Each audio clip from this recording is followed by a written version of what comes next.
Are you serious? Are you serious, folks? The standoff in Oregon continues as an armed anti-government group occupies a small federal building at a wildlife refuge in Oregon. And it's adjacent to the Hammonds farm. Now, the reason that the standoff is taking place is the Hammonds have already been sent to prison once, one for a year, one for 3 months, for setting back fires on their property that ended up burning about an acre's worth of government land. But there's a reason they did this. They were trying to protect their own land from a lightning strike that had created a fire, and they were doing a backfire, it's called, to stop the spreading. But they were convicted of arson.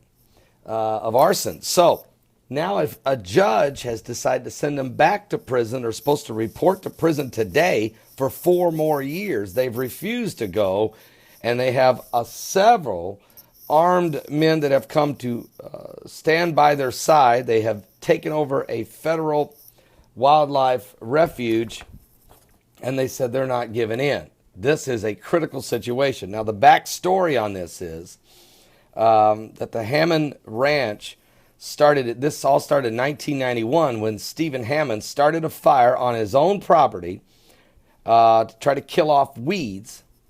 The fire escaped and burned an acre of the BLM land that was leased by the Hammond family for cattle grazing. All right. Then in 2001, the Hammonds started another fire on their property that ran off in the Hammond land and consumed 139 acres of the BLM acreage, of which the Hammond family was leasing from the government. All right. But in 2006, the Hammond family set a backfire to stop a lightning wildfire, and the backfire burned about an acre of public land that they weren't leasing. It's at this point that the government charged them with arson. There was a trial, and they were convicted, and they served time in prison. Now a judge says they didn't serve enough time, wants to send them back to prison for another 4 years each.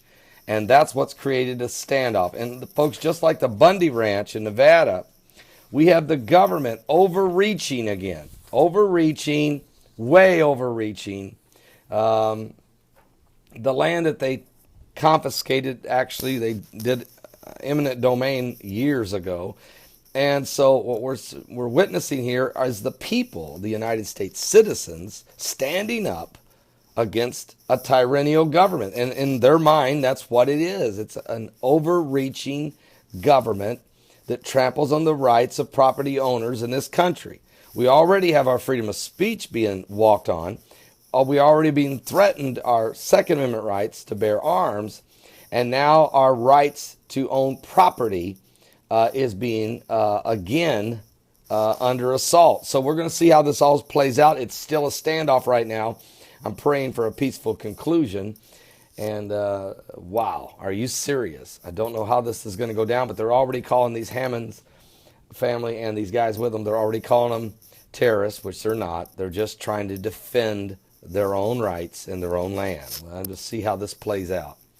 Don't miss today's live broadcast. We'll talk about this subject and a whole lot more on the coming apocalypse. It starts at 12 noon Eastern. I'll see you then.